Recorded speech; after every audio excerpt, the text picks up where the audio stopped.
companheiros de jornada espírita, nossas mais fraternas saudações, que o Cristo acolha os nossos corações, que possamos perseverar em comunhão com o Evangelho que nos convida a nos instruirmos como espíritas e a nos amarmos como irmãos.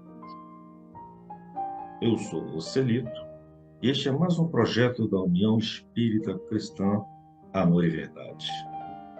E aqui estamos em mais um pequeno encontro semanal sobre o livro Os Domínios da Mediunidade, de autoria do espírito André Luiz, e partindo do preceito de que a mediunidade está presente em toda a humanidade, analisa diversas formas de contato entre encarnados e desencarnados, esclarecendo termos e conceitos. Psicografada por Francisco Cândido Xavier, a obra é indispensável para quem busca estudar a mediunidade com seriedade. O exemplar que nós estamos utilizando é o da 36ª edição, publicado no ano de 2015, editado pela Federação Espírita Brasileira. Nosso objetivo é compreender a análise do ponto de vista espiritual sobre os diversos aspectos da mediunidade com Cristo. Este é o encontro de número 6, em que continuaremos a estudar o capítulo 2, que se intitula O Psicoscópio, que vai da página de número 19 à página de número 26. Para fins didáticos, nós dividimos este capítulo em 3 partes. E nesse nosso encontro de hoje, nós analisaremos a terceira parte, que trata da realidade espiritual do ambiente mediúnico que se revela no psicoscópio. Dessa forma, confiantes em Cristo, vamos à análise deste encontro. O assistente armou o psicoscópio e, depois de ligeira análise, recomendou-nos a observação. Chegada a minha vez de usá-lo, assombraram-me as peculiaridades do aparelho. Sem necessidade de esforço mental, notei que todas as expressões da matéria física assumiam diferente aspecto, destacando-se a matéria de nosso plano.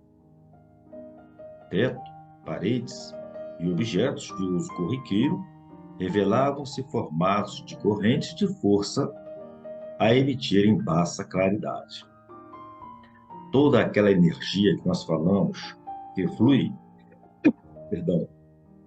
da cabeça, da mente dos nossos médios trabalhadores, quando concentrados, quando compenetrados, quando imbuídos do trabalho, da sua atividade, da sua tarefa, toda essa energia que flui de sua mente, ela como que inunda todo o ambiente.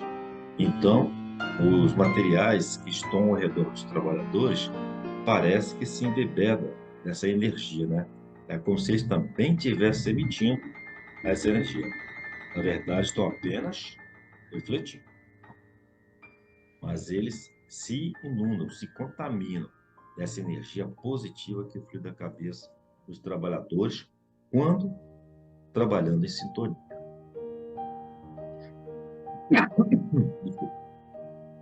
Detive-me na contemplação dos companheiros encarnados que agora pareciam mais estreitamente associados entre si, pelos vastos círculos radiantes que lhes nimbavam as cabeças de opalino esplendor. Como Emmanuel disse, cada mente, uma fonte de raios, né? E como todos ali estavam vibrando da mesma frequência, eles estavam se encaixando na mesma sintonia. Então, nessa sintonia permitia ao irmão André Luiz observar que o mesmo tipo de energia, o mesmo tipo de vibração, de frequência, fluía da mente deles. Tive a impressão de fixar, em torno do apagado bloco de massa semi-obscura a que se reduzira a mesa, uma coroa de luz solar, formada por 10 pontos característicos, salientando-se no centro de cada um deles o semblante espiritual dos amigos em oração. Ou seja, a mesa, que seria um instrumento de madeira, parecia que estava se reduzindo, né, a uma massa, uma coroa de luz solar. E por que essa coroa? Porque ao redor desta mesa nós tínhamos 10 trabalhadores trabalhando em harmonia. E por trás de cada um desses trabalhadores, os seus benfeitores espirituais, todos na mesma vibração, na mesma sintonia.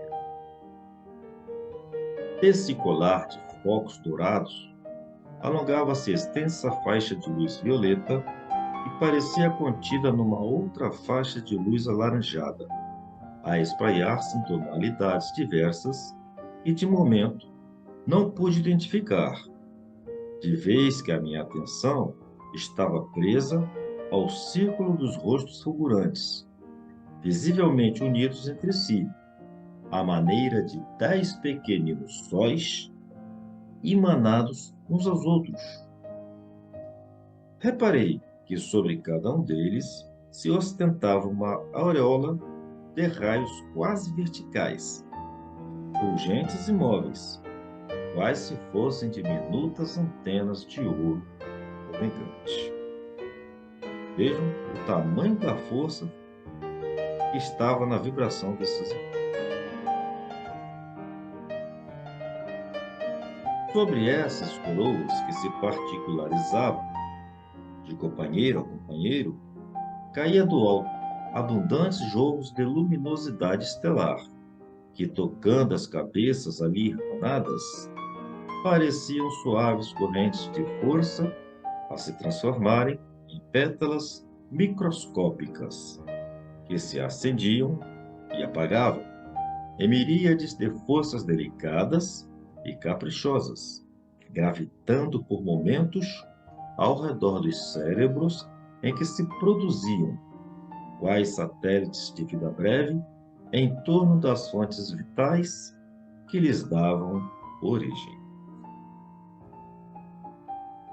E aí nós temos, então, uma representação, e essas figuras nós pegamos da Rede Mundial de Internet, não foram boladas por nós, pegamos na internet, mas que ilustram bem aquilo que o nosso irmão André Luiz acaba de descrever, né?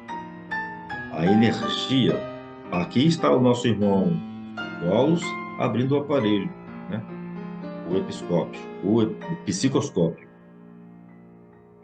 E já começa a observar que dos irmãos começa a fluir uma certa espécie de energia. Nesta outra figura, nós temos aqui, né, a cabeça de cada irmão fluindo os raios verticais, né, à semelhança de antenas. E por trás de cada trabalhador, os benfeitores espirituais também na mesma vibração. E sobre todos esses, outros raios que caíam do alto. Veja como o trabalho fica belíssimo a nível espiritual, demonstrado no psicoscópio.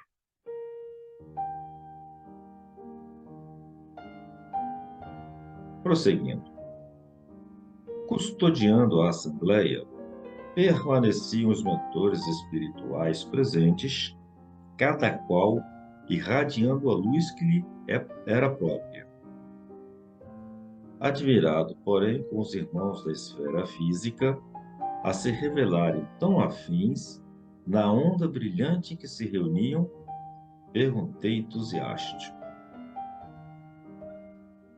Aulos, amigo, os companheiros que visitamos são, porventura, grandes iniciados da revelação divina? Será que esse pessoal que está trabalhando aqui são pessoas escolhidas a dedo, abençoados por Deus? Será que são pessoas especiais e tão magníficas que estão ali naquela corrente? Será que são especiais mesmo? O interpelado estampou um gesto de bom humor e respondeu: Não, achamo-nos ainda muito longe de semelhantes apóstolos. Vemo-nos aqui na companhia de 4 irmãs e 6 irmãos de boa vontade.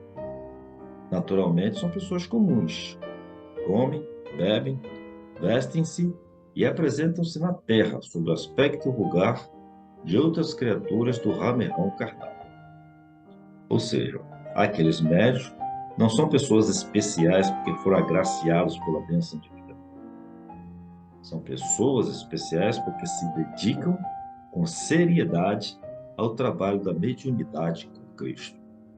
A vontade de ajudar, a vontade de servir, a fé no Cristo faz com que eles se tornem especiais e alcancem esse poder de energia que flui da mente deles. Mas é esforço deles.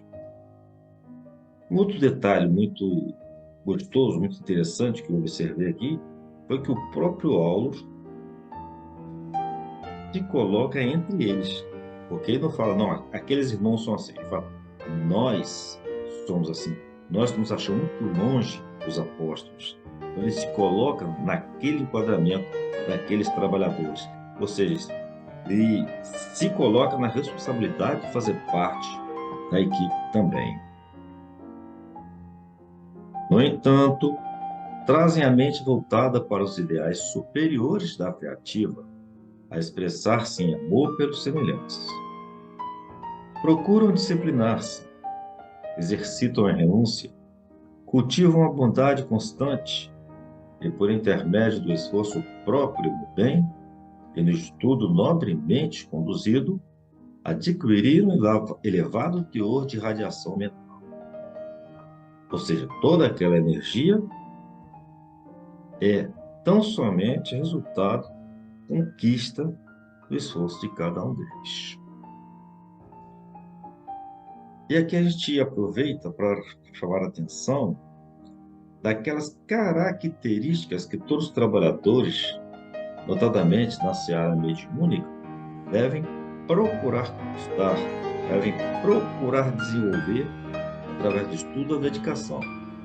Essas características são a mente voltada para os ideais superiores da fé ativa.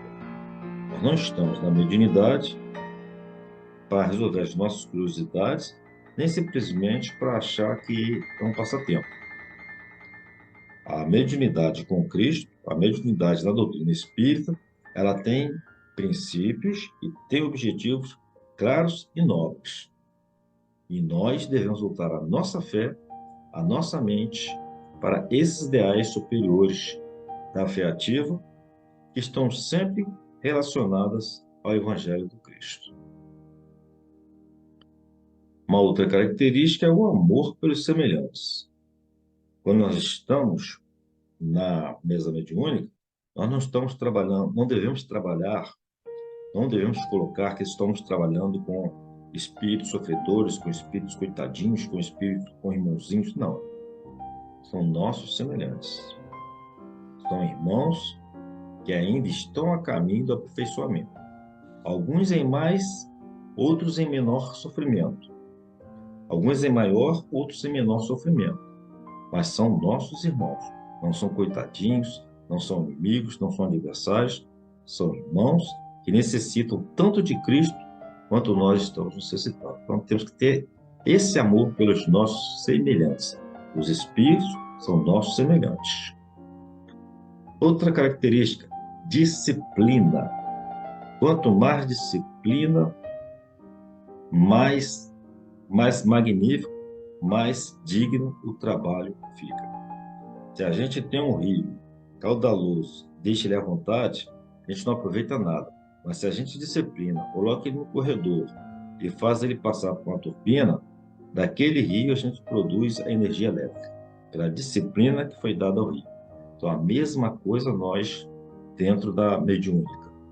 Se nós disciplinamos as nossas vontades, se nós disciplinamos as nossas atitudes, se nós disciplinamos a força que deve sair da nossa mente, nós vamos transformar todo esse esforço em energia. Renúncia. Nem sempre é fácil sair de casa, deixar a nossa família, ou deixar um jogo para ir participar da mediúnica. Mas isso é renúncia e faz parte da nossa elevação espiritual. Então tem que ter renúncia. Não é ficar se lamentando, eu podia estar fazendo isso, podia estar fazendo aquilo. Não, não. Entra para o trabalho, se dedica ao trabalho, esquece do resto. Estudo nobremente conduzido. Como eu disse, mediunidade não é para saciar a curiosidade, nem para mostrar aos outros que nós temos uma cultura elevada dentro da doutrina espírita. Não. Tudo ele deve ser direcionado para que a gente possa cada vez servir melhor. E para servir melhor, a gente precisa entender, conhecer aquilo que nós estamos fazendo. Então, quanto mais eu estudo, melhor. Lembrando que, geralmente, quando a gente entra no trabalho da mediunidade, a gente sempre tem aquela questão da dúvida, né? A gente sempre está com uma dúvida aqui, outra dúvida ali. Não é errado o médium ter dúvidas. O que é errado é ele permanecer demoradamente na mesma dúvida. Tem que sempre procurar corrigir aquela dúvida, transformar aquela dúvida em certeza, em conhecimento, e daí, no prosseguir do trabalho, vai adquirindo novas dúvidas e das novas dúvidas transformando em novos conhecimentos. Ou seja, sempre dúvidas novas, mas nunca a mesma dúvida sempre. É um estudo nobremente conduzido para que a gente possa ser um instrumento cada vez mais aperfeiçoado ou melhor aperfeiçoado para o trabalho do Cristo. Esforço próprio no bem, né? A gente vai ter sempre a ajuda dos benfeitores espirituais, mas o esforço tem que ser nosso, o primeiro passo tem que ser nosso, iniciativa tem que ser nossa, e o cultivo da bondade constante, a todo instante. Não é fácil, nada dessas características são fáceis, mas se a gente acreditar, se a gente tiver fé naquilo que nós estamos fazendo, tiver fé nos benfeitores que estão conosco, a gente consegue alcançar essas características. E alcançando essas características, nos colocaremos em condições melhores de trabalho. Vamos continuar. Hilário, o parceiro do André Luiz, que utilizar o psicoscópio em primeiro lugar, alegou com deslumbramento de uma criança espantada. Mas e a luz? A matéria que conhecemos no mundo transfigurou-se? Tudo aqui se converteu em claridade nova. O espetáculo é magnífico. Nada de estranheza, falou o assistente bondoso. Não sabe você que um homem encarnado é um gerador de força eletromagnética com uma oscilação por segundo registrada pelo coração? Um homem encarnado é um gerador de força eletromagnética com uma oscilação por segundo registrada pelo coração. Imagina se nós soubermos disso, se nós ficamos sabendo disso, se a gente colocar isso a serviço do bem. Ignora, porventura, que todas as substâncias vivas da Terra emitem energias enquadradas nos domínios das radiações ultravioletas? Reportando-nos aos nossos companheiros, possuímos neles almas regularmente evoluídas, em apreciáveis condições vibratórias, pela sincera devoção ao bem, com esquecimento de seus próprios desejos. Podem, desse modo, projetar raios mentais em vias de sublimação, assimilando correntes superiores e enriquecendo os raios vitais de que são dínamos comuns.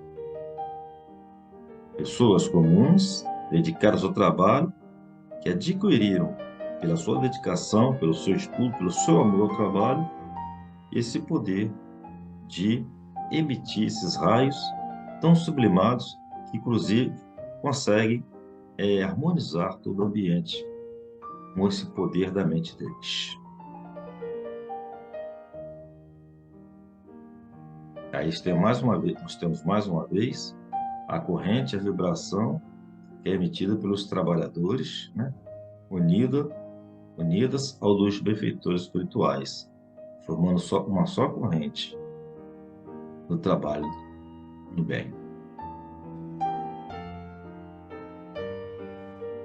Este é o potencial que cada médium, que cada trabalhador disciplinado, razoavelmente desenvolvido, com a sua mediunidade educada, ele consegue emitir de si, se transformando num farol de luz e de amor, se disciplinado dentro do Evangelho do Cristo.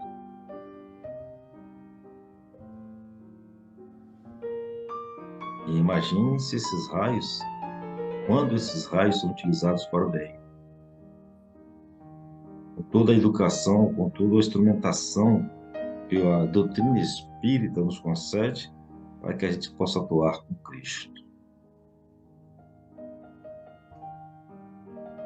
Raios vitais, redarguiu meu colega faminto de esclarecimento.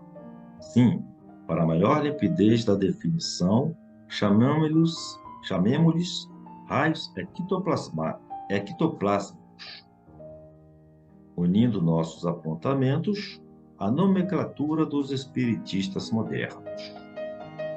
Esses raios são peculiares a todos os seres vivos.